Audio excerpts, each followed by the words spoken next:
తెలంగాణలోని రేవంత్ రెడ్డి సర్కార్ కాళేశ్వరం ప్రాజెక్టుపై ఇంకా విచారణకు ఆదేశించనే లేదు. అప్పుడే ఈ స్కామ్ను ఎంత వీలైతే అంత మేర తక్కువ చేసి చూపించేందుకు ప్రయత్నాలు గట్టిగా మొదలయ్యాయి.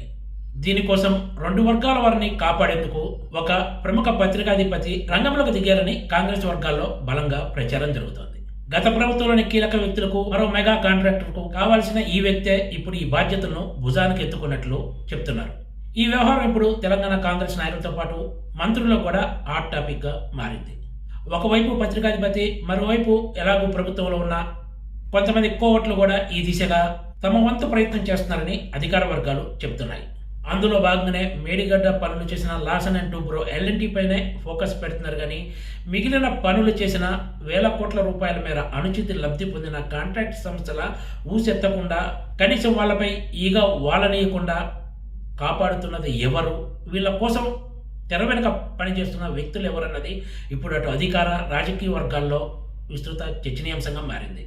తప్పు చేసిన ఎల్ఎన్టీపై చర్య తీసుకోవాల్సిందే, దీన్ని ఎవరు ఆక్షేపించరు. కానీ మిగిలిన కంపెనీల పరిస్థితి ఏమిటి అన్నదే ఇక్కడ ప్రధాన ప్రశ్న. ఒకవైపు కాంగ్రెస్ నేతలు, మంత్రులు అసెంబ్లీ సాక్షిగా కాళేశ్వరం స్కామ్ దేశంలోనే జరిగిన అతిపెద్ద స్కామ్గా చెప్తుంటే, కొంతమంది మాత్రం వాళ్ళని కాపాడేందుకు ప్రయత్నాలు చేయడం తీవ్ర విమర్శల పాలవుతోంది. తెలంగాణ హైకోర్టు కాళేశ్వరంపై విచారణకు సిట్టింగ్ జడ్జిని కేటాయించడం సాధ్యం కాదని తేల్చి చెప్పింది. దీంతో ఈ విషయంలో ఎలా ముందుకెళ్లాలనే అంశంపై రేవంత్ రెడ్డి సర్కార్ మల్లగుల్లాలు పడుతోంది. మరోవైపు కేంద్ర మంత్రి కిషన్ రెడ్డితో పాటు బీజేపీ నాయకులు కాళేశ్వరంపై సిబిఐ విచారణకు డిమాండ్ చేస్తున్నారు. ఈ కేసును సిబిఐ విచారణకు అప్పగిస్తే అది ఇక పూర్తిగా బీజేపీ చేతిలోకి పోయినట్లే అని, ఇద్దరు కలిసి సెటిల్ చేసుకునే అవకాశం ఉందని స్వయంగా రేవంత్ రెడ్డి అసెంబ్లీలోనూ బయట కూడా కామెంట్ చేశారు. దగ్గర 1,00,00,000 కోట్ల రూపాయలకు పైగా ఖర్చు పెట్టిన కాళేశ్వరం ప్రాజెక్టులోని పలు కీలక భాగాలు పేకమేడల్లా కూలే పరిస్థితి ఉంటే, ఇవన్నీ పక్కన పెట్టి కేసీఆర్ ఫ్యామిలీని వేధించకూడదు, కేసీఆర్ ఫ్యామిలీని సీఎం రేవంత్ రెడ్డి టార్గెట్ చేయకూడదు అని బహిరంగంగా చెప్తున్నారంటే ఇంతకంటే దారుణం మరొకటి ఉండదని ఒక సీనియర్ మంత్రి వ్యాఖ్యానించారు.